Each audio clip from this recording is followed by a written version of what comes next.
The Charleston waterfront gleamed like glass beneath the morning sun, but to Jade Whittaker, it was just a polished mirror reflecting the mess her life had become. She stood at the edge of the marina, the lace hem of her wedding dress clinging to the wooden pier. Her veil fluttered in the breeze, catching like a ghost behind her. Inside the Magnolia Chapel, bells chimed, soft, slow, and mocking. Jade didn't move, couldn't. Her heart thudded in her chest, not out of excitement, but disbelief. Her legs felt numb, her breath trapped behind the lump in her throat. This wasn't how it was supposed to go. Not today. Not like this. She had built a life, not perfect, but structured, predictable. She had arranged the florals with her own hands, chose the antique blue china from Savannah, curated every guest list, every song, every detail. She did everything right, even paid for most of it herself. And still, she wasn't the bride walking down the aisle. Because Francesca was, Francesca Jameson, her best friend, maid of honor, the woman who stood beside her through breakups, birthdays, career wins, and quiet heartbreaks. The one who knew Jade better than anyone, who helped her pick out the very dress she wore now. Jade's fingers curled into the tool at her side. Her phone buzzed in her small clutch, the screen lighting up with a single, careless message from Annie. "Don't go inside. It's not your wedding anymore." She already knew that. The laughter floating from the chapel was muffled by the thick glass doors. Inside, Calvin Dorsey was likely smiling. The same boyish smile he used to flash when he forgot important dates or dismissed her dreams as just another idea. And he was marrying Francesca. Today. Now, and Jade had walked into it, blind, trusting, and hopeful. A clinking sound nearby pulled her from the spiral. She turned, startled.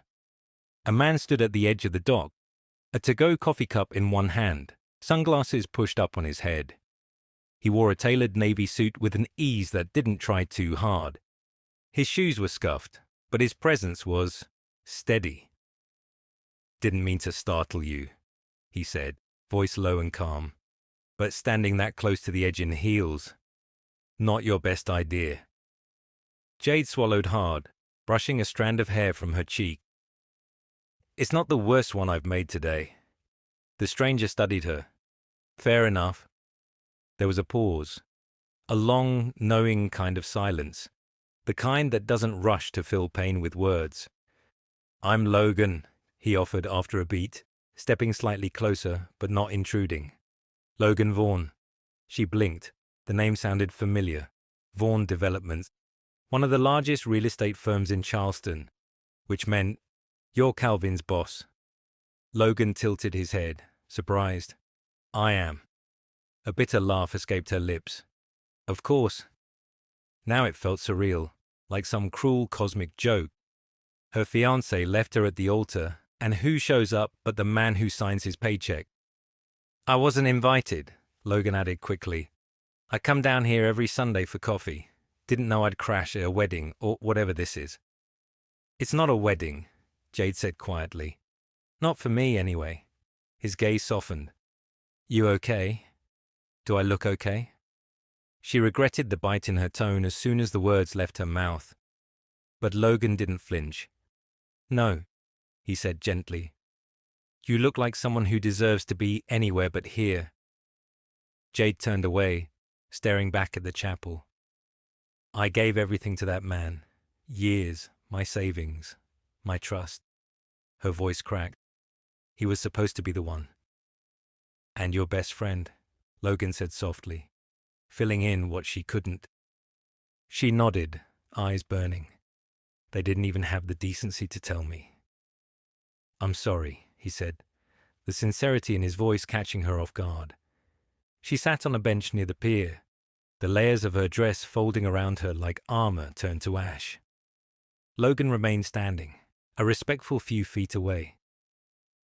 "You ever feel like your whole life was just a script written by someone else?" she asked suddenly. "All the time," he replied, "and the rewrite usually hurts like hell." That drew a small, surprised laugh from her. It was dry and quick, but it broke through the wall of silence pressing against her chest. Logan glanced at the chapel. You want to sit here all day? Or would you rather disappear for a while? Jade looked up. Disappearing sounds good. I have a guest house, he said, shrugging as if he didn't just offer her an emotional lifeline. Quiet, private. Fatima, my mother, will probably insist on feeding you. She finds stray people and turns them into family. No pressure, just an option. She stared at him, unsure whether to be suspicious or grateful. You're offering me a place to hide. Offering you space, Logan corrected. To breathe. Think, not decide anything yet. Jade hesitated. Her apartment was filled with wedding boxes and cancelled RSVP cards. Every corner of it whispered Calvin. I won't stay long, she said, standing slowly. You can stay as long as you need, he replied. As they walked toward the parking lot, she paused, turning back to glance at the chapel one last time. The stained glass windows glowed, hiding the scene inside, hiding the betrayal. She turned back to Logan. Let's go. They drove in silence through winding, oak-lined streets. The world outside was blooming with spring, a cruel reminder that something was always growing, even while something else fell apart. Logan's estate sat at the edge of the historic district, modern in architecture, but surrounded by old trees and the scent of magnolias. The guest house was a renovated carriage house, full of soft light, warm wood, and quiet charm. As he unlocked the door, Jade murmured, You're very calm for someone who just took in a runaway bride. He smiled faintly. I've lived through worse. She stepped inside, soaking in the stillness. It's yours for as long as you need, Logan said. There's coffee in the kitchen. Fatima stocked the fridge yesterday. And Carter, my assistant, will drop off anything else you need. Thank you, she said, her voice barely above a whisper. You don't have to thank me. Just breathe. And for the first time all day, Jade did. The guest house was quiet. Too quiet. Jade sat on the edge of the bed, still in her wedding dress, her heels discarded by the door, the skirt pulled around her like a collapsed dream. The silence pressed against her skin, thick with everything she hadn't said, everything she couldn't say. She had no idea how long she'd been sitting there when a soft knock came from the door. She didn't move at first. Then again, 2 gentle taps, followed by a voice. It's Logan. I brought tea. My mother insists it's a cure for heartbreak, and basically everything else. Jade hesitated, then crossed the room and opened the door. Logan stood there, holding a tray with 2 mugs and a plate of small lemon cookies. I didn't know if you like sugar, so I brought both, he said. And Fatima said I had to tell you they're her grandmother's recipe, which apparently makes them sacred. Jade blinked, unsure whether to cry or laugh. Come in, she said softly, stepping aside. Logan entered without hesitation, placing the tray on the small table by the window. He didn't ask about the dress, didn't comment on her red-rimmed eyes, or the fact that she hadn't moved since he dropped her off. Instead, he poured the tea and offered her a cup. I'm not usually the kind of person who falls apart, she said, taking the mug and cradling it with both hands. I don't think today counts as falling apart, he replied. I think today counts as surviving something that should have broken you. She looked at him then, really looked at him. He had loosened his tie, the first 2 buttons of his shirt undone. His sleeves were rolled, forearms crossed casually, as he sat across from her. Why are you being so kind? She asked quietly. Logan met her gaze. Because I've been where you are. Not the wedding dress part, but the blindsided, betrayed. Where did I go wrong part? You? Her eyebrows lifted. I was married, he said. 10 years, we met in college. She passed 5 years ago. Jade's throat tightened. I'm sorry. He nodded once. Thanks. I don't talk about it much, but I guess what I'm trying to say is, I know how heavy silence can be. Jade sipped the tea, its warmth grounding her. Outside, the sun was starting to lower, casting golden shadows through the trees. What was she like? She asked. Logan smiled, but it didn't quite reach his eyes. Brilliant, stubborn. She once painted our dining room black because she read somewhere it was moody chic. We ate in the dark for 2 years. Jade laughed softly. Sounds like someone I would have hired. Probably, he said. She loved Charleston. Said it was a city that pretended to be quiet, but held centuries of secrets. There was a beat of silence between them. Comfortable, heavy, real. Jade leaned back in her chair, the fabric of her dress rustling faintly. I can't go back to my apartment tonight. I can't even look at my phone. Then don't, Logan said. Stay here, rest. No one has to know where you are if you don't want them to. She nodded, her jaw tightening. Do you know what the worst part is? Logan didn't answer. He just waited. It's not that they betrayed me. It's that they didn't even have the guts to tell me. Francesca could have come to me. Calvin could have stopped pretending. Logan's voice was low. Cowardice doesn't always show up in slamming doors. Sometimes it's silence. Sometimes it's letting someone else carry your guilt. Jade pressed her lips together, trying not to cry again. I planned every detail, she whispered. I wanted everything to be perfect. I kept thinking if I got the napkins right or picked the right first dance song, he'd love me the way I loved him. Logan's gaze didn't waver. You didn't fail. You just gave your heart to someone who didn't know how to hold it. A tear slipped down her cheek and she didn't bother wiping it away. I hate that they still get the wedding, she said bitterly. After everything, after all I gave. I hate that she gets to wear my dress, stand in front of my flowers, smile at my family. Logan leaned forward. They didn't take your future, Jade. They only took a day. One day. She looked at him, her voice barely audible. Feels like more. I know. The quiet settled again. After a while, she stood and walked to the window. The carriage house looked out onto a small courtyard garden, dappled in late sun. She could see the main house in the distance, lights starting to flicker on. You really don't mind me staying? She asked. Not at all, Logan said. Fatima's already planning breakfast. Jade smiled despite herself. She sounds like a force. She's the kind of woman who sends guests home with casseroles and unsolicited advice. I could use both right now. Logan rose from his chair and picked up the tray. Then you're in luck. Before he left, he turned at the door. Jade. Yeah? You're allowed to be angry, sad, confused. You're also allowed to not explain any of it to anyone. She met his eyes and something in her chest shifted. Something small, but noticeable, like a crack letting in air. Thanks, she said, for everything today. He gave a short nod. Sleep, tomorrow's a new one. As the door closed behind him, Jade finally exhaled. She stepped out of the dress slowly, folding it over the back of the chair. She looked at it, really looked. The beading, the lace, the tiny pearl buttons. It was beautiful, painfully so, but it wasn't hers anymore. The gown belonged to a life she didn't live. She walked barefoot across the hardwood floor, pulling a blanket around her shoulders, and curled up on the bed. For the first time in weeks, she didn't scroll through texts, didn't rehearse apologies, didn't wonder what she'd done wrong. Instead, she closed her eyes and let the silence be something else. Not the sound of loss, but the beginning of something she couldn't name yet. The scent of cinnamon and something buttery drifted into the guest house before Jade even opened her eyes.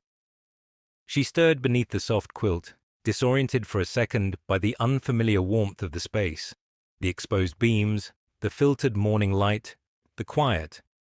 Then it all came back like a slow wave. The marina. The wedding that wasn't. Francesca's betrayal. Calvin's silence. And Logan, with tea and lemon cookies and a kind of patience she hadn't expected from a stranger. She sat up slowly. Her phone was still powered off on the nightstand. Part of her wanted to check it, to face the messages, the fallout, but a bigger part wasn't ready. Not yet. She pulled on a soft robe that hung by the door. Someone had clearly placed it there, and padded barefoot toward the kitchen where a small card sat on the counter in looping handwriting. Come to the main house. Breakfast is ready. Bring your appetite and your opinions. Fatima. Jade blinked. It was bold and oddly comforting. She tied the robe tighter and stepped outside. The sun was already climbing, the garden between the houses glowing with early golden light. Birds chirped lazily, and the gentle breeze carried the perfume of magnolias and fresh herbs. It felt like she had stepped into someone else's life. The main house loomed large but not imposing, its white siding and blue shutters softened by time and stories. As she approached the front porch, the screen door creaked open, and a woman with silver hair pulled into a twist stepped out, wiping her hands on a floral apron. "You must be Jade," she said, eyes twinkling. "I am," Jade replied, suddenly self-conscious in her robe and messy bun. "I'm Fatima. You're right on time. Come in before the biscuits lose their purpose." Inside, the kitchen smelled like home. If home had been curated by someone with a cookbook collection and a deep understanding of comfort. The table was already set with fresh fruit, buttered grits, biscuits, and scrambled eggs. Fatima poured her coffee before Jade even asked. "I didn't mean to intrude." "Honey," Fatima interrupted gently, "being here doesn't make you an intruder. It makes you smart." Jade let out a breath she hadn't realized she'd been holding. As they sat, Fatima stirred her tea with a delicate clink. "I heard about yesterday, not from Logan. He's quiet about things that aren't his to tell. But Charleston isn't." Jade nodded, embarrassed but grateful for the woman's directness. "I'm not here to pry," Fatima continued, "but I will say this. When someone breaks your heart in public, you're allowed to heal in peace, and you're allowed to let people take care of you for a while." "That's hard for me," Jade admitted. "Good. It means you haven't done it enough," Fatima replied with a knowing smile. The front door opened and Logan's voice echoed down the hall. "Morning, Mama." "In the kitchen," Fatima called, and a moment later, Logan appeared, freshly showered, wearing a crisp white shirt with the sleeves pushed up. He looked more polished than yesterday, but still casual, approachable. He paused when he saw Jade. "Hey." "Hi," she said softly, not sure where to place her eyes, on his or the mug in her hand. "You slept okay?" he asked, moving to pour himself a coffee. "Better than I expected?" "Good." He sat down across from her. "We've got plans for you today." Jade raised an eyebrow. "We?" Fatima smiled. "I told him to keep you busy. Nothing dangerous. Just a soft re-entry." "I don't know if I'm ready to re-enter anything," Jade said honestly. Logan leaned back in his chair. "It's just a drive. I thought you might like to see the property we're renovating on the Battery. It's quiet, water view. You don't have to talk to anyone. But it might feel good to walk through something being rebuilt." Jade studied him. He wasn't pushing, just offering. "What's the catch?" "No catch," Logan said. "Just fresh air. And maybe a sandwich if we time it right." The corner of her mouth lifted. "You're oddly persistent." "So I've been told." After breakfast, she changed into jeans and a soft sweater she found folded neatly on the guest bed. Still tagged, clearly new. There was a post-it on top. "In case you need a clean start. Carter." Who was Carter? She made a mental note to find out. They drove in Logan's SUV through the winding streets of Charleston, past grand oak trees and historic homes with weathered shutters and stories in their brick. The Battery came into view, its promenade catching the light like a postcard. Logan parked in front of a pale yellow house with ivy crawling up its side. "This one's got history," he said, unlocking the gate. Inside, the place smelled faintly of plaster and old wood. The floors creaked, the walls were stripped, but light poured through tall windows. It wasn't perfect. It was in pieces. "It used to be a boarding house," he said, running his hand along a doorway. "Later, it was abandoned. We're turning it into a boutique inn. Carefully, respectfully." Jade walked into the parlor, her fingers brushing over a mantle covered in dust. "Why show me this?" she asked. "Because people will tell you to move on, like it's something you can just do. I think it's more like this house. You don't move on. You rebuild. Slowly, carefully, and you keep the parts worth keeping." Jade turned toward him, emotions flickering across her face. Disbelief, gratitude, confusion. "No one's ever spoken to me like that," she said. "Maybe they didn't know how," Logan replied.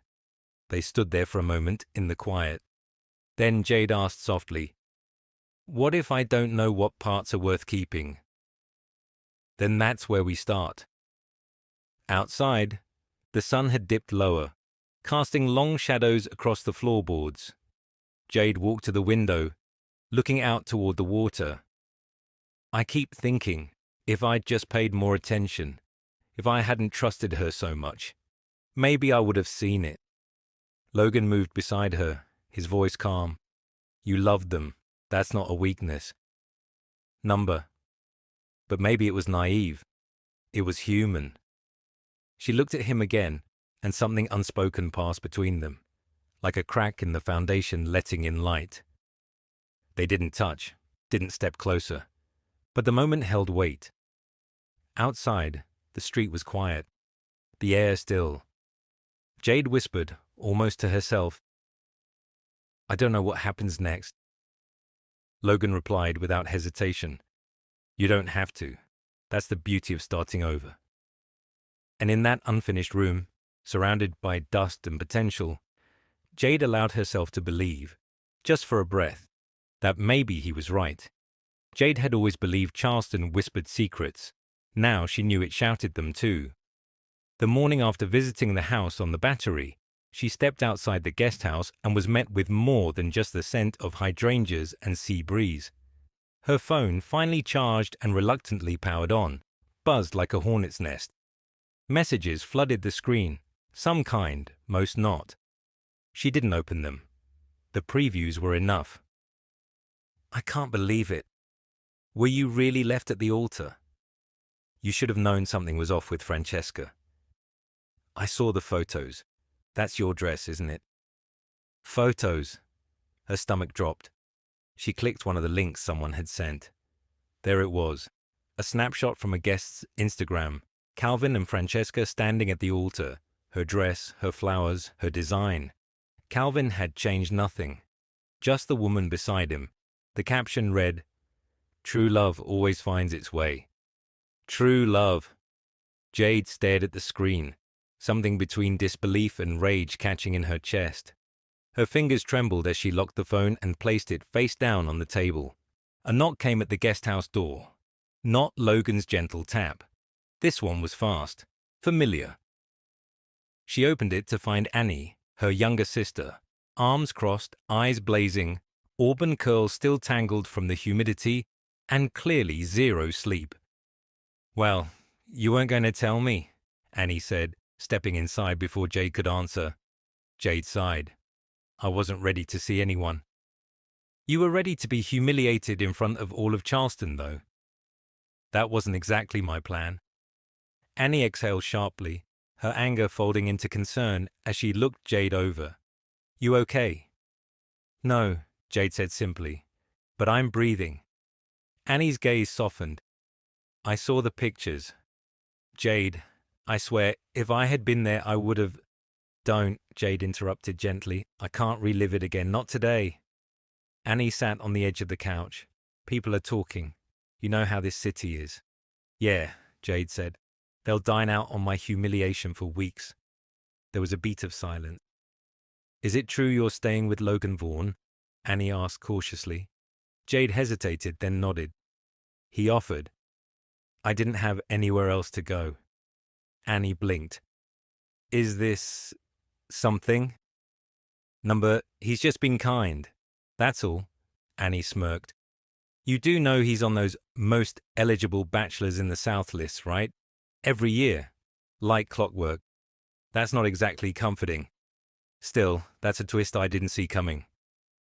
Jade rolled her eyes. Neither did I. Just then, the door opened without knocking, and Logan peeked in. Sorry, Fatima sent me to check if you'd eaten. Oh. He paused when he saw Annie. You must be the sister, he said, stepping fully inside and offering a warm smile. Annie raised an eyebrow. And you must be the millionaire boss everyone's suddenly whispering about. Logan chuckled. I've been called worse. Relax, she said, smirking. You're hot. You're rich. You didn't ditch my sister at the altar. You're starting strong. Jade buried her face in her hands. Please stop. Logan just laughed. Nice to meet you too, Annie. Annie stood and grabbed her purse. I'll go before I say something that ends up on a blog. You good? Jade nodded. Annie kissed her cheek and whispered, Don't let this city define your worth. Then she was gone. The quiet that followed felt deeper. Logan leaned against the doorframe, folding his arms. You okay? No, Jade said again. But I'm not hiding either. Good, because there's something you should know. She looked up, wary. There's a developer's brunch tomorrow, he said. Francesca and Calvin will be there. So will half the city. Jade blinked. Then why are you telling me? Because I'm bringing you. Jade stared. What? You said you weren't hiding. This is your chance to be seen. On your terms. My terms? She echoed.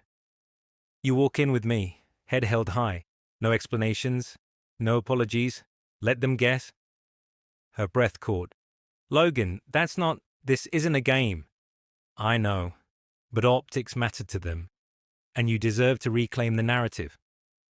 She turned away, looking out the window. People will talk, she whispered. They already are. She glanced back at him, torn. He took a step closer, voice quieter now. You don't owe anyone a scene. But you do owe yourself some closure. Jade studied him, his calm, his conviction, the way he didn't push, but didn't back down either. And despite the weight still clinging to her ribs, she nodded. I'll go. He smiled, slow and genuine. Then I'll have Carter pull something for you to wear. She raised an eyebrow. Your assistant picks out women's outfits. He's better at it than I am. And it'll look like you weren't trying. Which, of course, is exactly the point. Jade laughed softly despite herself. You're dangerous, Vaughan. He grinned. Only when necessary. As he left, closing the door behind him, Jade leaned against the wall and exhaled. Tomorrow, the world would see her again. Not as the woman who was left behind, but as the woman who chose to stand back up. The dress hung on the back of the door like it had been waiting for her. Soft ivory silk with a draped neckline and a fitted waist. Simple, elegant, quietly powerful. A subtle rebellion against the lace and glitter of her not-wedding dress. Carter had taste. That much was clear. Jade stared at it for a long moment, fingertips brushing the fabric.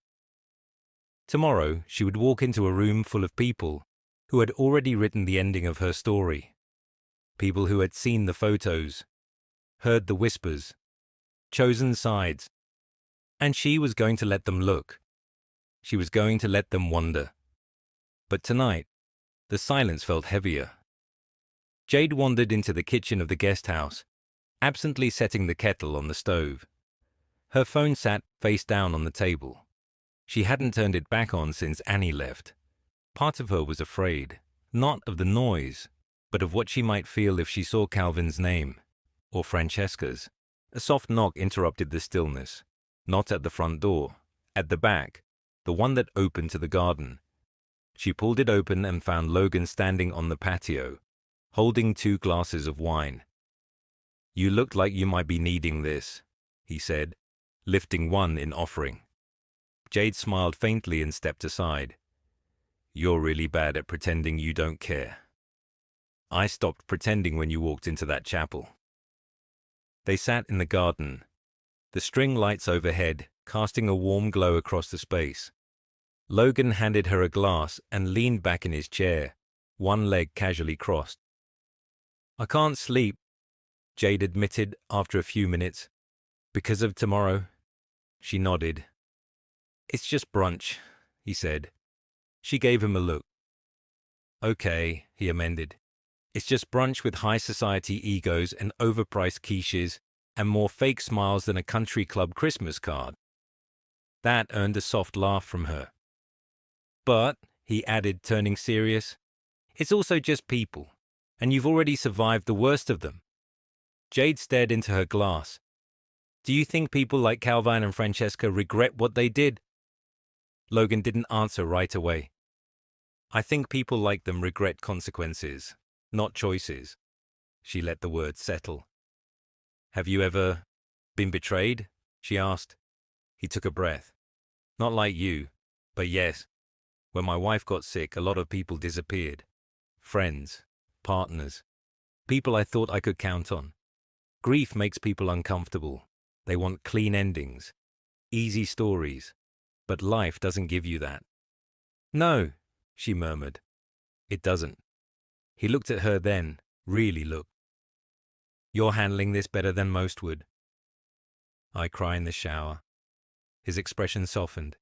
"Every time I close my eyes, I see them," she whispered, standing in that chapel, smiling, like I never existed. "You did," Logan said, his voice low, steady. "And you still do, and you're more visible now than they've ever been." Jade's breath caught in her throat. She turned away, blinking fast. "I keep asking myself what I missed," she said. "The signs, the silences. Did I ignore something that was right in front of me?" "You trusted them." "Stupidly. Bravely," he corrected. "You gave them the benefit of the doubt. That's not weakness, Jade. That's heart." Silence fell between them again. Not uncomfortable, just full, like there were too many words, and none of them were enough. Finally, she spoke. "When you lost your wife, did you ever think you wouldn't make it through?" He looked down. "Every day for a while, but then I started waking up and thinking about other things, little things. I saw a woman on the street laughing so hard she snorted. I remembered what that sounded like. I saw a bakery sign with her favorite quote. I didn't break down. I just noticed." Jade swallowed hard. "I think noticing is the first sign you're still alive," he added quietly. "I noticed the dress today," she said. "What dress?" "The one Carter brought. I liked it." Logan smiled. "You'll look incredible in it." "Not looking to impress anyone?" "Still, you will." She looked at him then, the wine making her bold. "Why are you helping me?" "Because I can." "That's not an answer." He studied her for a long moment. "Maybe it's because I see something in you I recognize. The strength that comes after everything's been torn away. The part of you that hasn't quit, even though it would have been easier." Jade exhaled, eyes stinging. "You say things like that, and I forget how much I hate being vulnerable." "I don't mind seeing it," he said. She held his gaze. And for a breath, it felt like the world narrowed to just this. The hum of the garden lights, the warmth of wine, the quiet pulse of connection between two people who weren't ready, but maybe weren't broken either. Logan cleared his throat, standing slowly. "You should try to rest. Tomorrow's going to be loud." Jade stood too, her voice soft. "Logan?" He paused. "Thank you. For not treating me like I'm some fragile thing." He smiled. "You're not fragile, Jade. You're rebuilding. He walked away then, disappearing into the shadows, leaving behind the echo of something unspoken, something that neither of them was ready to name, but both of them could feel. The room buzzed as if the walls themselves were eavesdropping. Jade stood at the edge of the Vaughan Estate's main foyer, freshly dressed in Carter's impeccable choice of silk and understatement. Her hair had been pulled into a soft twist that gave the illusion of effortlessness, though she had stared in the mirror for nearly an hour, debating whether she even belonged in this scene. From the outside, it looked like just another Charleston brunch. Linen suits, pearl earrings, laughter that felt rehearsed. But Jade knew better. This wasn't a gathering. It was a stage, and everyone here had read the same script. She was the woman left behind. Logan appeared beside her with that quiet ease he always carried, like the room moved around him, not the other way around. He offered her a glass of champagne and leaned in just enough so only she could hear. "Ready?" "No," Jade murmured, "but here I am." "That's all you need to be." He took her arm, not possessively, not theatrically, but like an anchor, and guided her through the crowd with calm, deliberate steps. Eyes followed them, some subtle, some not. A woman near the bar raised an eyebrow. A man in a seersucker suit whispered something behind his napkin. Jade held her posture like a polished blade, expression unreadable. She spotted Francesca before she saw Calvin. Standing near the garden entrance, Francesca wore blush-pink silk and a laugh that sounded just a little too loud. She didn't notice Jade at first. She was too busy charming a cluster of realtors, hands animated, stories exaggerated. Then she turned, froze. For a split second, something flickered in Francesca's eyes. Not regret, not guilt, something closer to disbelief, like she hadn't expected Jade to rise. And then Calvin stepped into view. He looked almost exactly the same. Crisp white shirt, navy slacks. That practiced smile he always wore when he was trying too hard to seem relaxed.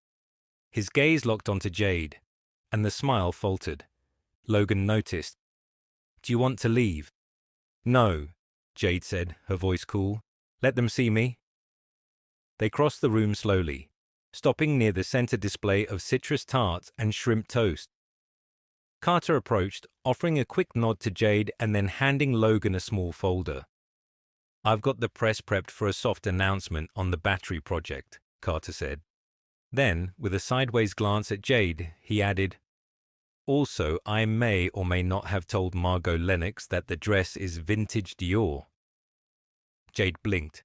"It's not." "I know, but she's already posted it to her blog, and it's trending." Logan suppressed a laugh. Jade shook her head. "You're dangerous," she said. Carter winked. "I have my moment." Just then, the hush came, a ripple of silence that always signaled someone bold was about to cross a line. Francesca. She walked toward them slowly, hips swaying with purpose, her smile polished like the silver she probably hadn't polished herself. "Jade," she said, voice light, fake sweet. "I didn't realize you were back." Jade smiled. "I wasn't aware I left." Francesca's gaze flicked to Logan, then back to Jade. "You look refreshed." Logan's voice was calm. "She should. She's had peace for the first time in a while." Francesca's expression twitched. "Well, I suppose some people fall upward." "I didn't fall," Jade replied. "You pushed. Big difference." Francesca blinked, not expecting that. Calvin arrived a breath too late, looking like he regretted walking into the moment. "Jade," he said softly, "can we talk?" Jade tilted her head. "About what?" His eyes darted to Logan, then back to her. "Privately." "There's nothing private left between us, Calvin," she said. "You made sure of that." He stepped closer, lowering his voice. "I didn't mean for it to happen that way. I was going to tell you." "When?" "Before or after she said 'I do' in my dress?" Francesca's lips parted. "Jade, this doesn't have to be ugly." "It already is. Jade replied. You just dressed it up in peonies and linen. Logan rested a gentle hand on Jade's back. She didn't need saving, but the support landed like breath against her spine. Let's not do this here, Calvin muttered. Right, Jade said, because saving face matters more than telling the truth. Francesca cleared her throat, forced a smile, and turned to Logan. Well, you're certainly involved. Logan smiled without warmth. I don't like bullies. Never have. The tension cracked, just slightly, as someone from the catering team dropped a tray in the distance. Conversations resumed, but the energy had shifted. The crowd knew something real had happened, even if they didn't have the full script. Jade turned to Logan. Can we get some air?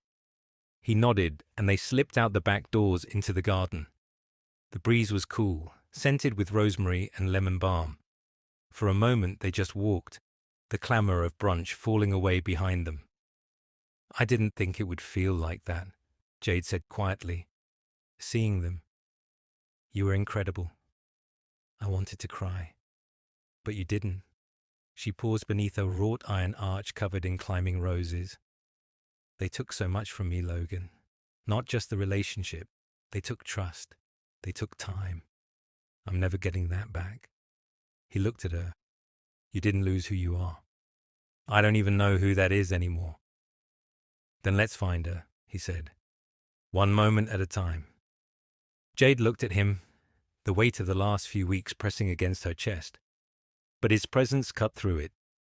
Steady, sure, unshaken. She didn't say anything more.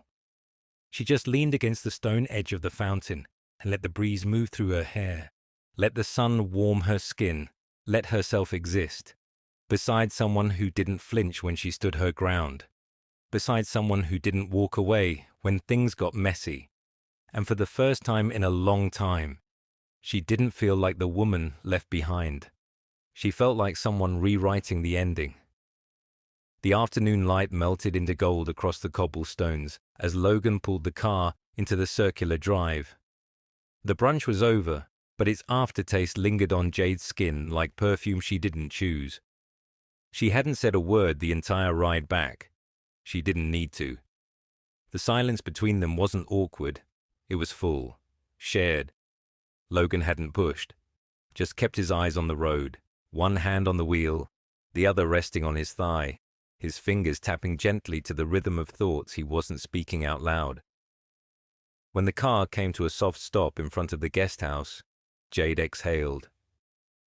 I feel like I just survived a storm I didn't see coming, she said quietly. Logan glanced at her. You didn't survive it, Jade. You faced it. That's different. She smiled, faint but real. I don't know what people saw today, but I wasn't doing it for them. I needed to know I could stand in front of them and not disappear. You didn't just stand in front of them. You eclipsed them. Jade gave him a side glance. You always say the perfect thing. Not always, he said, then added with a grin. But I'm on a streak. She laughed softly, then pushed the car door open. I need tea or maybe sugar. Probably both. Logan followed her inside, neither of them acknowledging that this was the first time he'd stepped into her space. Something about the guest house felt different now. Warmer. Lived in. I've got cookies, he offered, pulling a white bakery box from a bag she hadn't noticed he carried.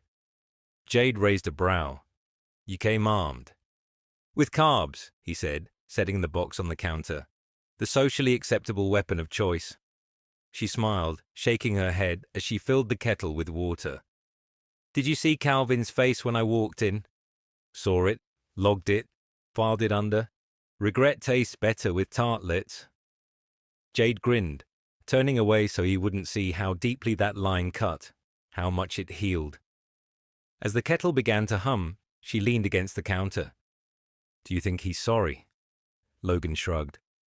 I think he's confused, which, for someone like him, probably feels like guilt. That brunch, she said, voice lower now, used to be something I looked forward to.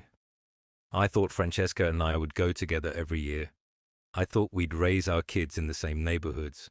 I thought so many things. You were building a life with someone who didn't know how to build, Logan said gently.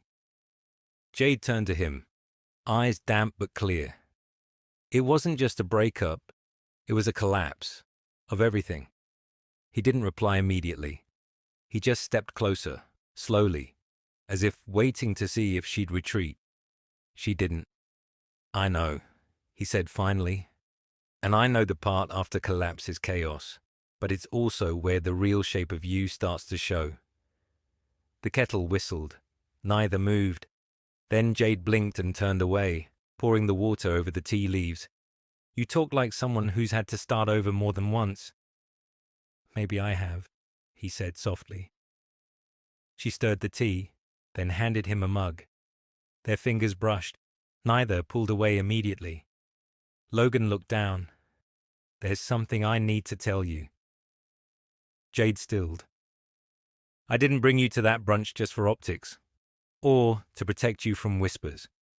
I wanted them to see what I see. Her chest tightened. Which is? He met her gaze. A woman who walked through fire and didn't burn out. A woman who didn't flinch when the room turned against her. Someone real, unfiltered, brave. Logan, she started, voice cracking. I know, he said quickly. Too soon, too much. And maybe it's the wrong moment, but I needed you to hear it. Jade didn't speak. She couldn't. Emotion clogged her throat, sudden and sharp.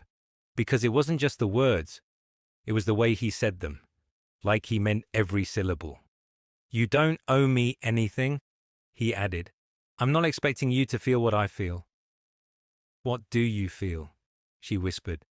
He exhaled slowly. Hope. That word landed heavier than she expected. Hope.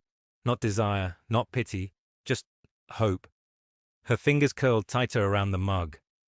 I don't know how to let someone in again, she admitted. I'm not sure I trust what's real anymore. That's okay, he said. We don't have to name anything. We don't have to define it.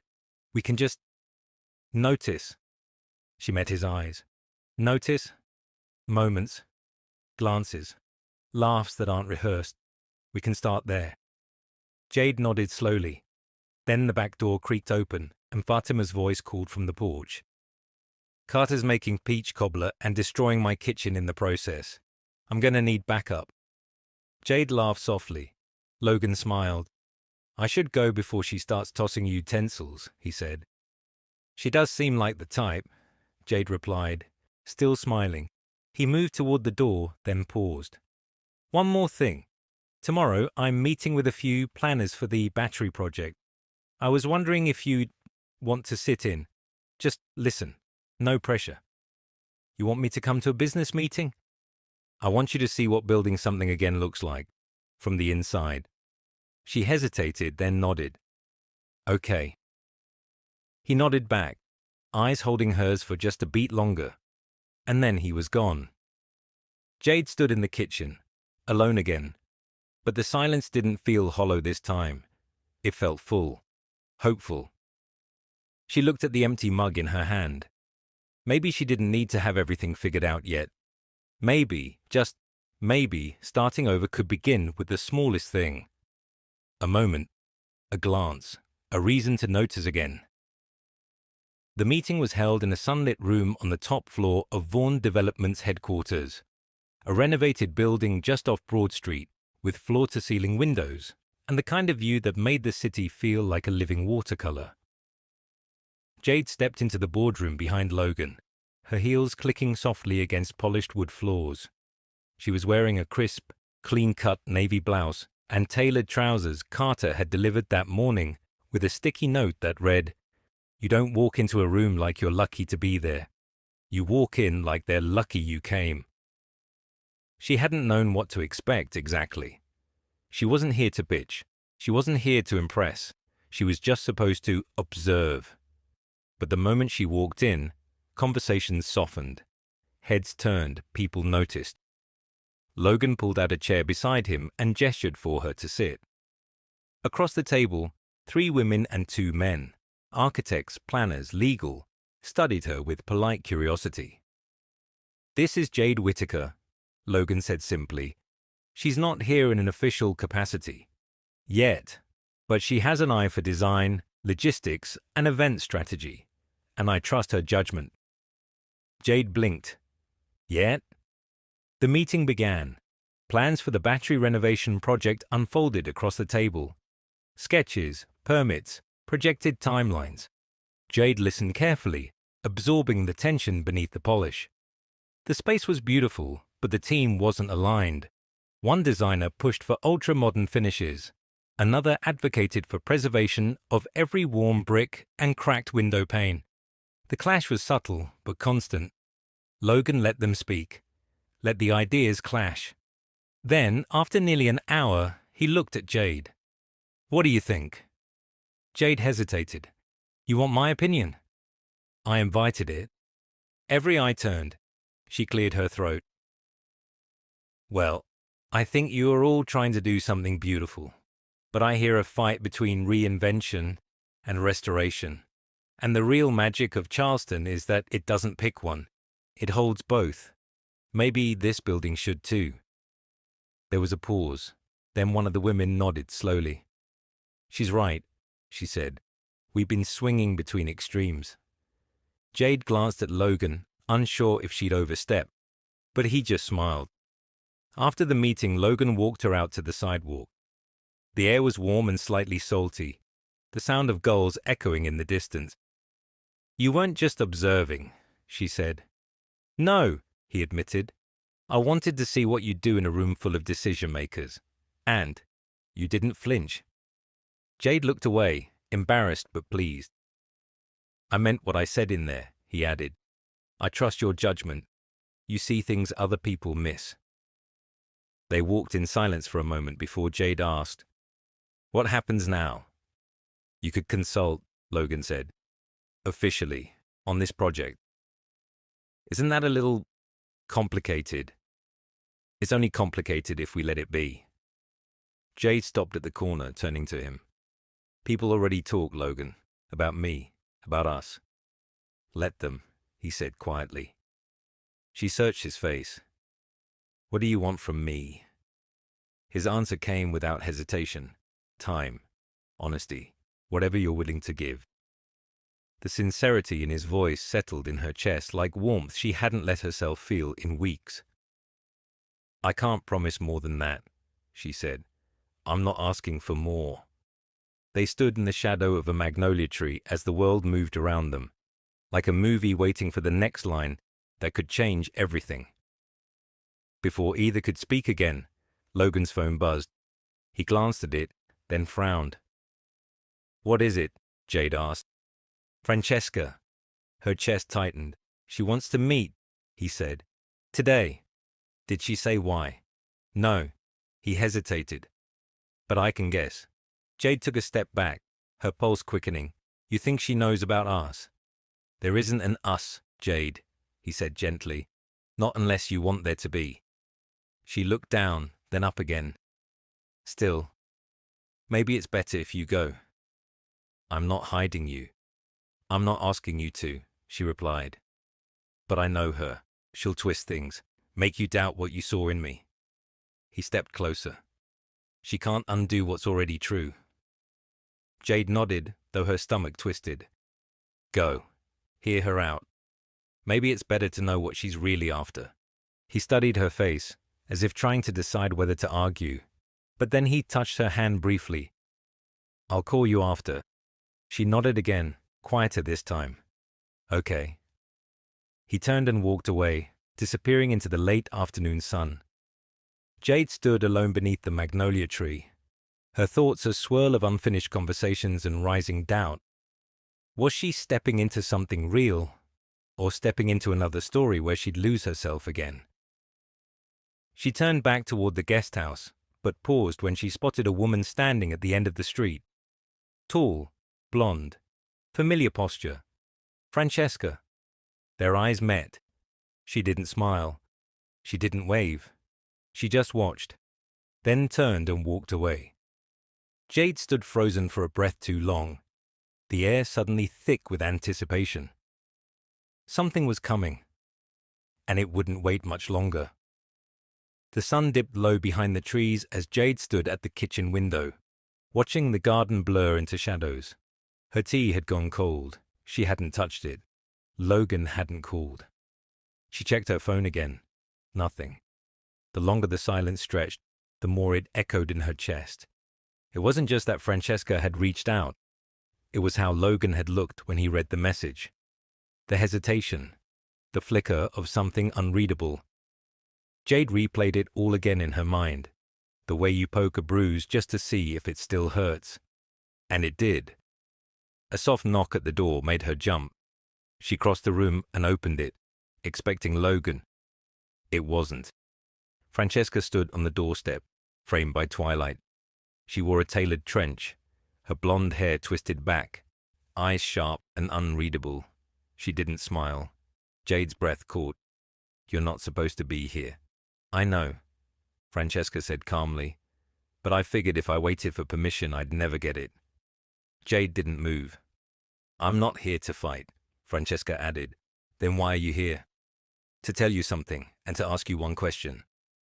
Jade crossed her arms, holding her ground. "You got 5 minutes." Francesca nodded once. "I didn't plan to fall for him."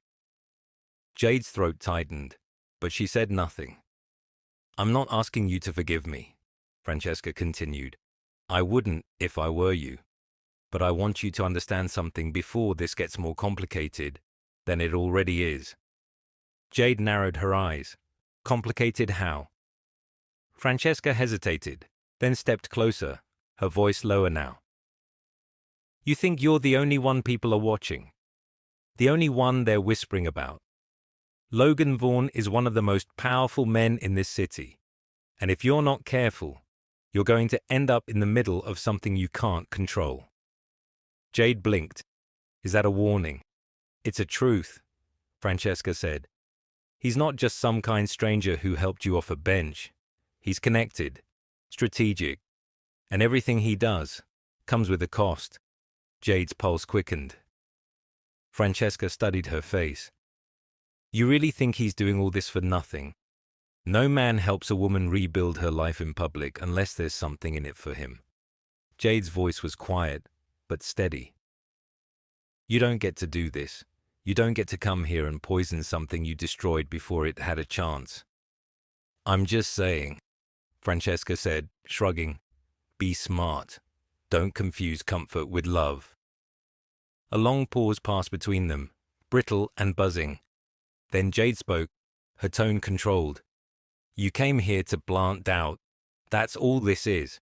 You want to make sure I stay broken so you can feel better about what you did." Francesca's expression shifted, just for a second. "I came here," she said, voice tight, "because I know what it feels like to trust the wrong man." Jade almost laughed. "You mean Calvin?" Francesca didn't answer. Instead, she stepped back toward the walkway. "Be careful, Jade. Not everyone who catches you means to keep you." She turned and walked away. Jade watched her go, her heart pounding. The door shut with a quiet finality. She stood in the middle of the room, breathing hard, her mind racing. Francesca's words shouldn't have mattered, but they did, because a sliver of what she'd said had pierced something soft, something uncertain. She was still standing there when her phone lit up. "Logan Vaughn, can I come by?"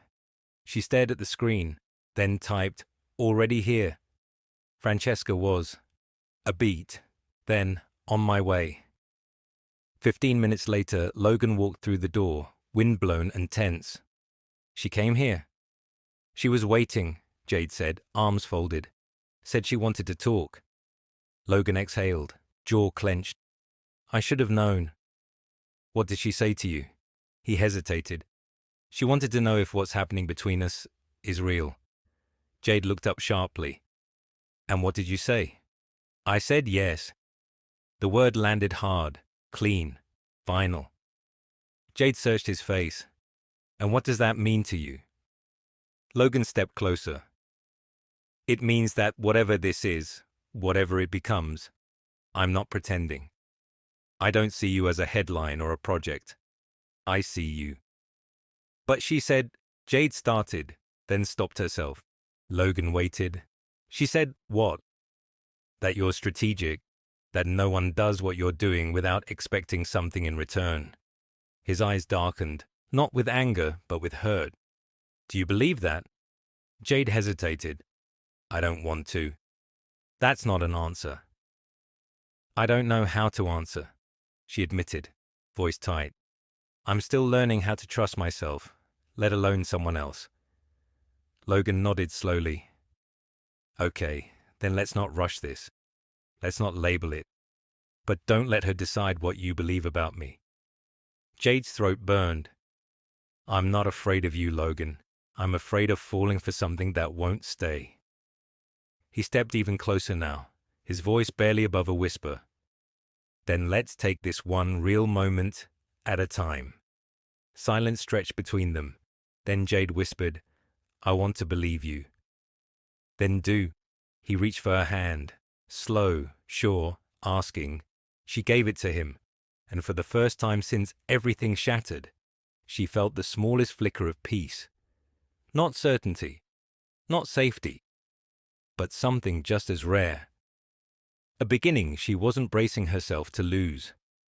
A soft breeze stirred the lace curtains of the guest house, as sunlight spilled in across the hardwood floor. Jade sat at the kitchen table, a mug of untouched coffee in her hands, her eyes fixed on the note Logan had left that morning. Meet me at the Battery House, noon, trust your instinct.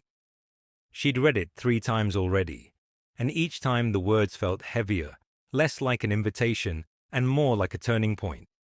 Her instincts had led her into love once, into a room filled with vows that weren't meant for her, into a friendship that turned into a betrayal dressed in blush silk.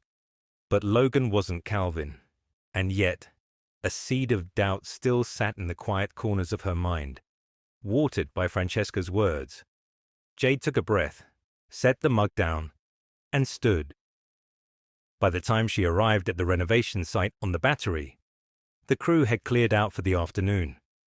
The house stood silent but alive, scaffolding on the exterior, the bones of progress just beginning to take shape. She pushed open the heavy front door and stepped inside. Logan was waiting in the main parlor, sleeves rolled, clipboard in hand. When he saw her, he smiled. An easy, grounded smile that didn't reach for anything. I wasn't sure if you'd come, he said. I wasn't either, Jade replied. He set the clipboard down. I want to show you something. She followed him through the entryway into a room filled with dust and light. The original hardwood floors had been uncovered, the fireplace restored to its red brick heart. He motioned toward a table near the window where sketches were spread out, blueprints, design swatches, historical references. This is the new plan, Logan said. After the meeting last week, I asked the team to rethink everything. Jade leaned over the table, her eyes scanning the drawings. There was balance now, warmth, respect for what was, blended with what could be. You listened, she said quietly. To you, he replied. She looked at him, emotions shifting in her chest like the tide. Why does that feel so rare? Because too many people think listening means waiting for their turn to talk. Their eyes locked.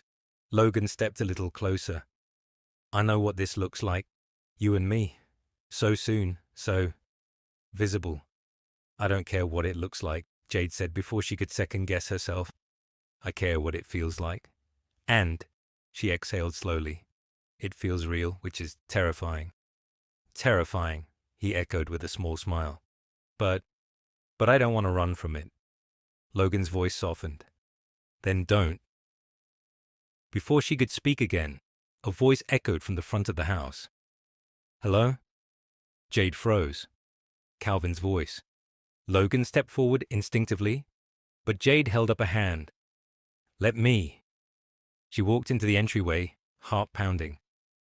Calvin stood in the open doorway, looking both out of place and completely unchanged. His shirt was too crisp, his shoes too polished for a construction site. But his eyes, those held something else, something tired. "Jade," he said. "I didn't know where else to go." She stood still. "You shouldn't be here." "I know, but I heard about this project and I figured maybe you'd be involved." "Why?" "Because it feels like you." Jade said nothing. Calvin looked around the room. "I saw you at brunch. You looked different." "I am." He stepped forward slightly. "Francesca's not who I thought she was." Jade lifted a brow. "And I was. You were steady and kind and everything I didn't deserve." There it was. Too little, too late, but finally spoken aloud. "You made your choice, Calvin," she said softly. "And so did I." "I miss who we were," he said, "before everything got messy." Jade's voice was steady now. "You miss the version of me that didn't ask for more, that didn't see how little she was receiving." He looked away. "I'm not that woman anymore," she added. "And you're not the man I thought you were." "I didn't come here to undo anything," he said. "I just needed to say it." She nodded once. "Now you have." Logan appeared behind her, quiet and composed. Calvin's expression shifted as he saw them together. "You really moved on." "I moved forward," Jade corrected. "There's a difference." Calvin didn't argue. He just nodded once, turned and walked back through the door without looking back. When the silence settled, Logan stepped beside her. "Are you okay?" Jade exhaled slowly. "I think I am." "You didn't shake," he said gently. "No," she whispered. "Not this time." They stood in the foyer together, the bones of the house rising around them, the light filtering through cracks in the walls, like a promise. And for the first time, Jade didn't feel like something was breaking. She felt like something new was beginning. The rain came without warning, soft at first, then urgent, soaking Charleston's cobblestone streets in silver. Jade stood beneath the wide porch of the Battery House, arms crossed, watching the sky dissolve into water. Her reflection shimmered faintly in the wet glass of the French doors behind her, blurred and unfamiliar. Inside, the renovation had paused for the day. Outside, everything felt suspended. She hadn't seen Logan since Calvin left yesterday. No call, no message, just space. And yet, she hadn't panicked. Not like before. Still, something tugged at the back of her mind, something left unsaid. She turned as the porch door opened behind her. Logan stepped out, his hair damp, his shirt sleeves rolled up, eyes steady and unreadable. "I thought you left," Jade said, her voice quiet. "I needed time," he replied. "To think." Her chest tightened. "About what?" He stepped closer, but not too close. "About what Francesca said." Jade looked away, jaw tightening. "You said she couldn't change how you see me." "She didn't. But she changed something." He didn't answer right away. Rain tapped steadily against the railing. "I didn't expect this to matter so much," he said finally. "I didn't expect you to get under my skin so fast."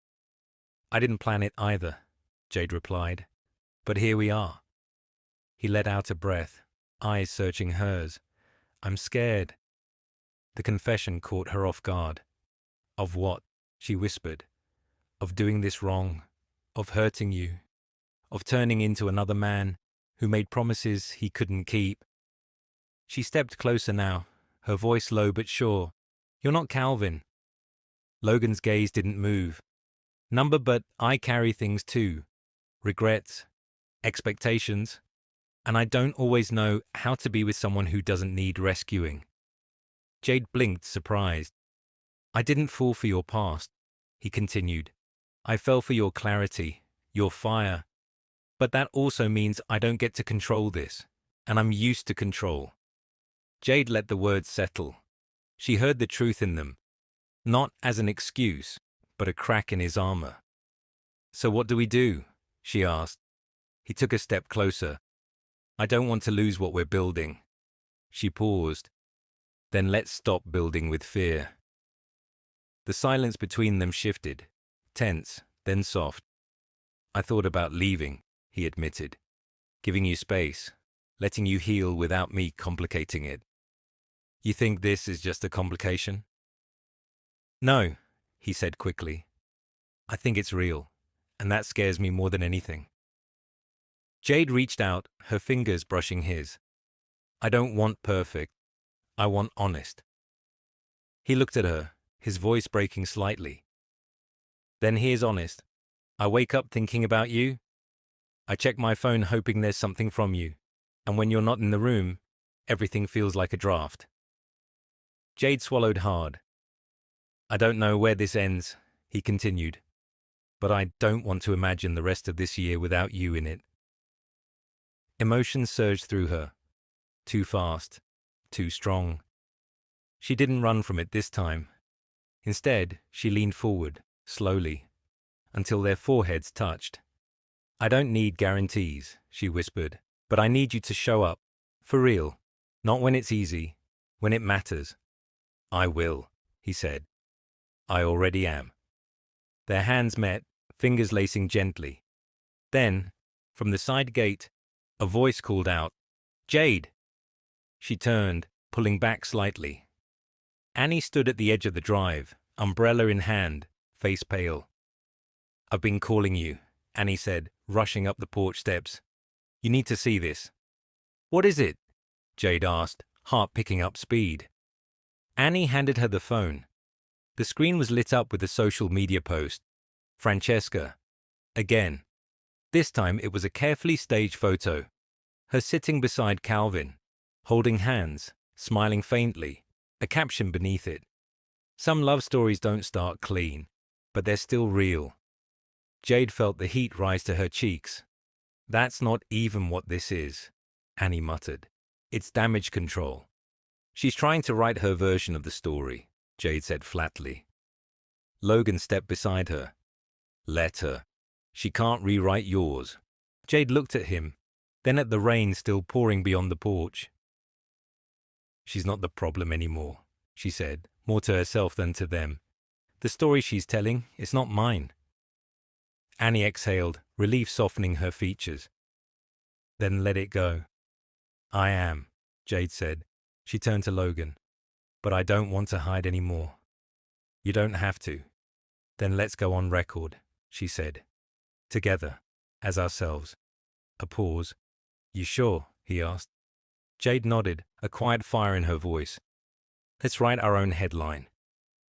And just like that, the rain began to slow. Not stop, but soften, like even the sky was listening. The next morning arrived with the kind of crisp clarity that felt intentional, like the world was giving Jade a clean slate and daring her to write something worth remembering. She sat at Fatima's kitchen table, her hands wrapped around a mug of black coffee, as sunlight spilled through the window panes in soft ribbons. Outside, Carter's laugh echoed faintly from the garden, where he was attempting, unsuccessfully, to assemble a wrought iron bench Fatima had bought at a market downtown. You're going to need a tetanus shot and a priest, Jade called through the open window. I prefer wine and forgiveness, Carter replied, grinning. Fatima appeared behind her, placing a plate of warm peach scones on the table. Let the boy suffer, builds character. Jade laughed, and for a brief second she forgot what pain felt like. Forgot the weight she'd been carrying, forgot the endless loop of betrayal, doubt, fear. It felt good. Whole. Logan arrived just after 10, casually dressed in a linen button-down and dark jeans, holding 2 to-go cups from her favorite coffee spot. How did you... she started. I've been paying attention, he said, offering one with a quiet smile. Hazelnut oat milk, 2 pumps, no whip. She blinked. That's alarmingly accurate? He shrugged. I listen. Fatima gave him a look as she passed. You'd better, that girl's been burned enough. I'm trying, Logan said, offering her a respectful nod. One truth at a time. The warmth in Jade's chest surprised her. Not from the coffee, but from the fact that it didn't feel like a performance. He wasn't saying what sounded good. He was showing up, showing her. "I spoke to the Charleston Beacon," Logan said once they'd stepped outside together, walking slowly along the garden path. "They want to run a story on the battery project." Jade looked over at him. "Let me guess. Millionaire boss saves jilted bride." His eyes met hers, not even close. He reached into his pocket and handed her a printed draft of the article's mock-up. She scanned it. "Redesigning the future. How restoration is more than a blueprint." Her name was there. Her quote, too. "You don't just build something new. You honor what stood and choose what to carry forward. That's how healing happens." She looked up, stunned. "They want to feature your work," Logan said. "The layout, the event vision, the entire strategy. They're calling you the emotional architect of the project." Jade's breath caught. "You're not a footnote in this story, Jade," he continued. "You're the headline." Tears welled in her eyes, sudden and unwelcome. She laughed as she blinked them away. "God, I used to cry because I felt invisible. Now I'm crying because I'm not." Logan reached for her hand, gentle and sure. "You've always been visible. The world just needed time to catch up." They stood beneath the magnolia tree, its thick leaves whispering above them, the moment thick with something unspoken, but undeniable. "I want this," Jade said softly. "Not the attention, not the article. I want this life, the one I'm building. And maybe," she paused, looking up at him, "maybe I want you in it too." His hand tightened around hers. "Then I'll be there. No maybes." Before she could respond, Carter appeared from the garden path, wiping dirt from his jeans. "Not to interrupt your hallmark moment, but there's something you should see." They followed him around to the front drive, where a car idled, engines still running. Francesca. Jade's spine straightened. She felt Logan tense beside her. Francesca stepped out slowly, sunglasses in one hand, her expression unreadable. There was no photographer, no makeup, no performance, just a woman who looked tired. "I don't want anything," Francesca said, before anyone could speak. "I just came to say goodbye." Jade blinked. "Goodbye?" "I'm leaving Charleston," she said. "I accepted a job in Asheville, a design firm that doesn't know my past or care about my Instagram." Carter folded his arms. "That's a twist." Francesca ignored him. "I didn't come here to ask for forgiveness," she added, eyes locked on Jade. "But I wanted you to know, I saw the article draft. You earned it, every word, and I'm sorry it took me losing you to realize how rare you are." Jade's throat tightened. "I ruined a friendship that meant more to me than any man," Francesca said. "And that's something I'll carry. But you don't have to. You're free, Jade." A pause stretched between them, and then Jade nodded. "Thank you," she said. Not because it fixed everything, but because it closed a door she'd left cracked open far too long. Francesca turned, climbed into the car, and drove away without looking back. Silence returned to the garden. Jade exhaled, slow and full. "Do you feel lighter?" Logan asked. "I feel done," she replied. "And that's more than I ever expected." Later that night, they stood on the balcony of the guest house, wine glasses in hand, the city glowing softly in the distance. Jade turned to Logan, her voice almost a whisper. "This feels like the middle of something, not the end." He leaned in, forehead against hers. "Good," he said, "because I'm not going anywhere." Jade hadn't expected the email.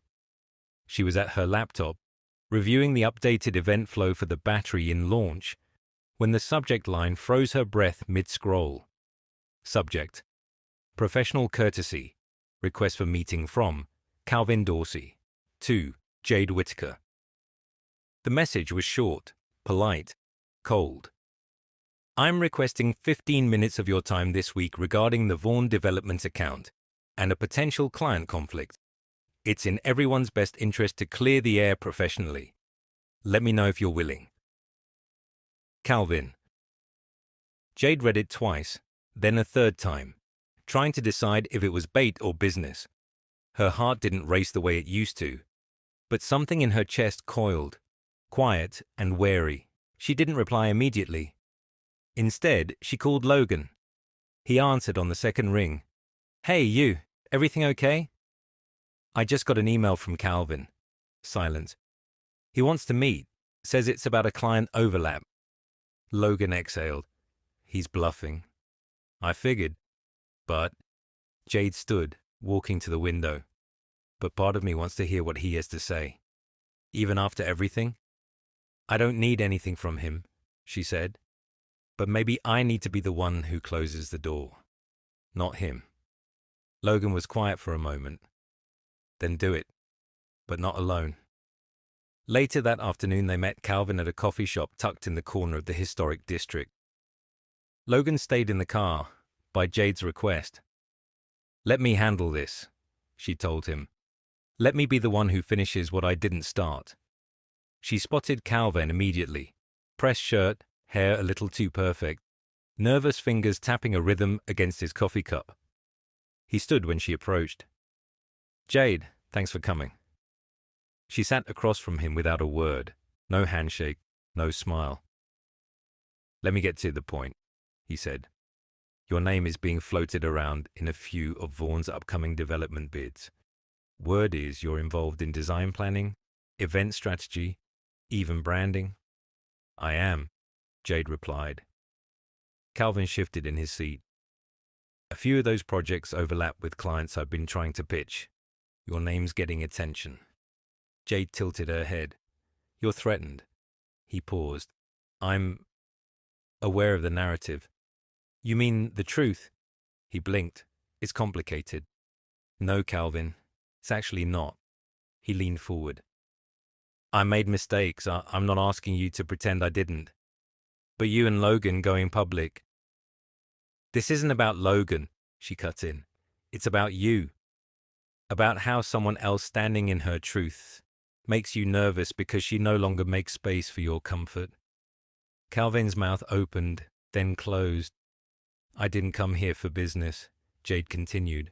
"I came here so I could look at you, face to face, and tell you, this chapter is over. For me.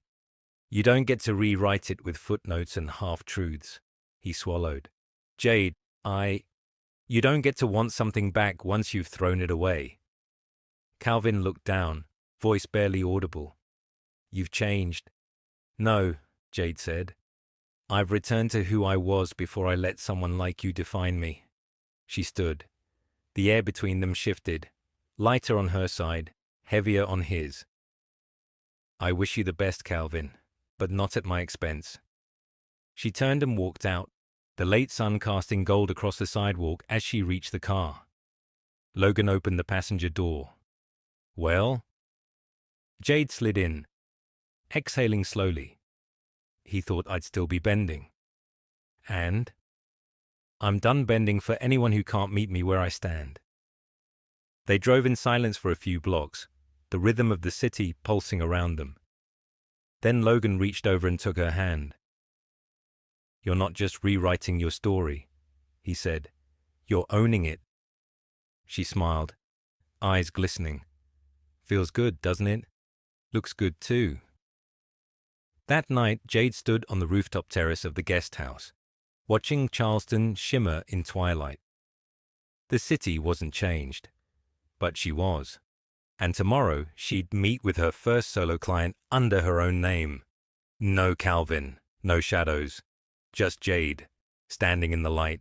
The wind danced off the harbor, cool and salty, carrying the scent of spring jasmine and possibility. Jade stood on the bow of Logan's sailboat, hair pulled back, eyes fixed on the open water ahead. She wasn't dressed for a yacht shoot or a grand entrance. Just jeans, a white linen shirt, and a pair of flats that had seen better days. She felt more like herself than she had in months.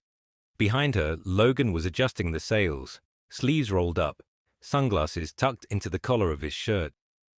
The boat cut through the water with quiet strength, and for a moment, the silence between them wasn't heavy. It was easy. "Still think this was a ridiculous idea?" he asked, moving to her side. Jade glanced at him, the hint of a smile pulling at the corners of her lips. "A little." "I'll take it."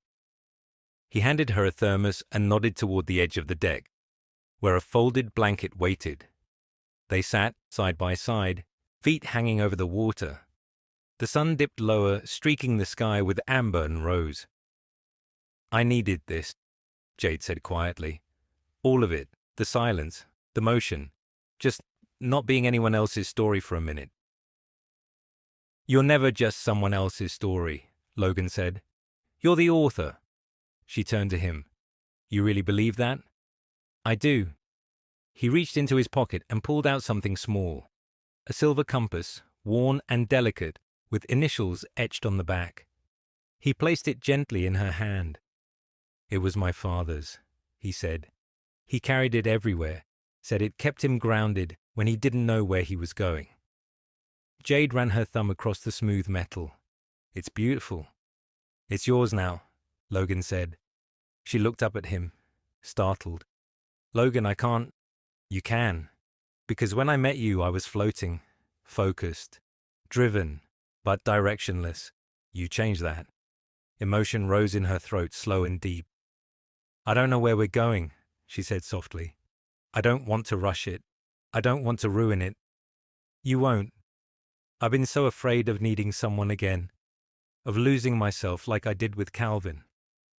Logan reached out, brushing his fingers against hers. "Then don't need me. Choose me." The words landed like an anchor, solid and sure. "I do," Jade whispered. "I choose you." A pause. Long, intentional. "And I choose me too." Logan smiled then, the kind that warmed from the inside out. "That's all I've ever wanted for you." They sat in silence, the city a glittering outline behind them, the boat steady beneath their feet. After a while, Logan cleared his throat. "So, I talked to Fatima. Oh boy. She said if I don't marry you, she's legally disowning me and adopting you instead." Jade burst out laughing. "She already calls me baby girl in public. I've been replaced. She deserves a say." Logan turned, more serious now. "What about you? What do you want?" Jade looked out at the water, the horizon wide and wild. "I want to wake up and not brace for the worst. I want to keep building something that isn't tied to pain. I want love that breathes, that's soft and steady. I want to wake up next to someone who reminds me that coming undone wasn't the end of me." She turned back to him. "And yeah, I want you. Not because I need saving, but because I finally stopped saving everyone else." Logan leaned in, slowly, giving her the space to move first. She did. The kiss was quiet. No fireworks, no grand swell of music, just warmth and peace and the soft hum of everything they hadn't needed to say. When they pulled apart, he rested his forehead against hers. "You know what I see when I look at you?" he asked. "What?" "The rest of my life. And finally, it looks like something I want to be part of." Jade smiled through the ache in her chest. The good kind. The kind that told her this was real. Not perfect, but real. And for the first time, the story she was living didn't need fixing. It just needed to keep going. The morning of the grand opening arrived wrapped in a soft Charleston fog, the kind that curled around church steeples and turned the cobblestone streets into a memory before the day had even begun. Jade stood in the middle of the newly finished inn on the Battery, the same building where she had first seen her life starting over, brick by brick. It was no longer a blueprint. It was real, complete, alive. The event team bustled in and out of the lobby, checking linens, adjusting signage, arranging the final flower installations she'd insisted on doing herself. Blush peonies, white garden roses, and sprigs of southern olive, elegant but soft, fresh but not overdone. Jade smoothed a hand down the front of her satin ivory jumpsuit, a nod to the woman she used to be and the one she had become. Her hair swept into a low twist, minimal makeup, diamond studs that caught just enough light. She didn't want to steal the spotlight. She wanted to own it. "Boss," Carter called from the hallway, stepping in with a clipboard. "Lighting set. Press is arriving in an hour. And your signage, by the way, is the subject of a minor war between two wedding bloggers already arguing about whose aesthetic you stole." Jade raised an eyebrow. "Did I?" "You didn't. But let them spiral. It's free PR." He stepped closer, lowering his voice slightly. "You okay?" She nodded. "I'm more than okay." "You sure? You've got the look." "What look?" "The I might cry if someone blinks too hard at me look." She laughed softly. "I'm proud, that's all. Really, really proud." Carter smiled. "You should be. It's stunning." He started to walk away, then turned back, pretending to remember something offhand. "Oh, also, Logan's waiting for you out back. Said not to rush," which is code for "get out there before I pace a hole in the gravel." Jade smiled, heart rising to her throat in a slow, warm wave. She stepped through the glass doors into the courtyard garden, now blooming with white wisteria and lined with lanterns. Logan stood near the fountain, back to her, hands in his pockets. She paused, watching him for a moment. He looked at home here, grounded, unhurried, and yet, when he turned, the way his eyes lit up told her this moment was not routine, not casual. "You look," he started, then stopped. "I know," she whispered. He held her gaze. "Are you ready for what comes next?" "That depends," she said. "Is what comes next you?" His smile was slow, deep, every step of it. They walked along the garden path side by side. The quiet between them wasn't nervous. It was reverent. "You know," he said, "a few months ago, I was certain I'd never open up again. Never risk this again." "Same," Jade said.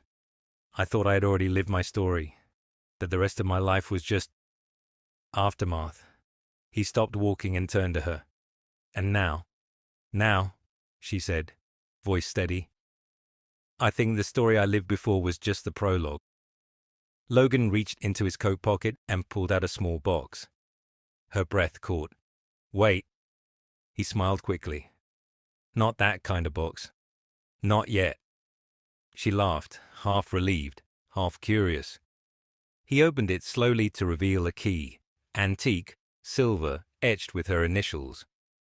"I bought the building across the street," he said. "The old print shop." She blinked. "What?" "I want to give you a space of your own. For events, design, branding, a studio. Whatever you want to make it. No conditions, no strings." Tears welled in her eyes. "Logan!" He reached out, brushing his thumb across her cheek. "You've been rebuilding everything around you. I want to help you build something that starts with just you." She took the key from his hand, clutching it like something sacred. "You don't just love me," she whispered. "You believe in me." "I do," loudly. They stood in the garden, quiet and full of everything they didn't have to say. And then, softly, Jade asked, "Do you believe we're ready?" Logan smiled. "I believe we'll never be fully ready, and I believe we'll be fine anyway." She nodded. That was enough. That was everything. As they returned inside, the guests began to arrive. City officials, local press, Charleston's elite, even a few familiar faces from the brunch she'd once dreaded. This time, no one whispered behind her back. This time, she didn't need to prove anything. She was here, unapologetically. By mid-afternoon, the garden was humming with laughter, glasses clinking, music playing low and sweet. Fatima stood near the dessert table, giving unsolicited relationship advice to a couple from Savannah, and Carter was charming a group of design editors like it was his second language. And Jade. She stood at the edge of the fountain, soaking in every second. When the speeches began, Logan stepped up to the mic first. Today isn't just about the restoration of a building, he said. It's about the restoration of possibility, the courage to start over. And one woman in particular taught us all that sometimes when everything falls apart, what rises next is something better than we ever imagined. He turned to Jade. Jade Whittaker, this is your moment. Applause rose, soft at first, then swelling. She stepped forward, not shy, not small.